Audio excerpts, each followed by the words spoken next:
ചെറുപ്പകാലത്തൊക്കെ ചില പ്രത്യേക ഇഷ്ടങ്ങളുണ്ട്.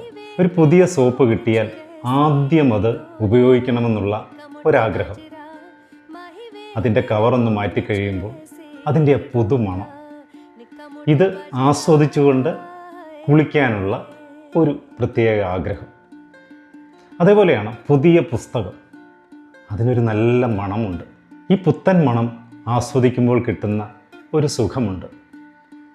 പക്ഷെ പോകെ പോകെ ഈ മണം നമ്മൾ വെറുത്തു തുടങ്ങും, അല്ലെങ്കിൽ ഇഷ്ടമല്ലാതാവും. സോപ്പിൻ്റെ കാര്യവും അതുപോലെ തന്നെയാണ്. 3-4 കുളി കഴിയുമ്പോൾ ആ സോപ്പിനോട് പിന്നെ നമുക്ക് യാതൊരു താല്പര്യവുമില്ലാതായി. ഇതേപോലെയാണ് സൗഹൃദങ്ങളും. ആദ്യമൊക്കെ വളരെ ആകാംക്ഷയോടുകൂടി താല്പര്യത്തോടുകൂടി സൗഹൃദങ്ങളെ സ്വീകരിക്കാനായി നമ്മൾ വെമ്പുന്നു. പക്ഷേ കുറേ നാൾ കഴിയുമ്പോൾ അവയോടുള്ള താല്പര്യം കുറഞ്ഞു വരുന്നു.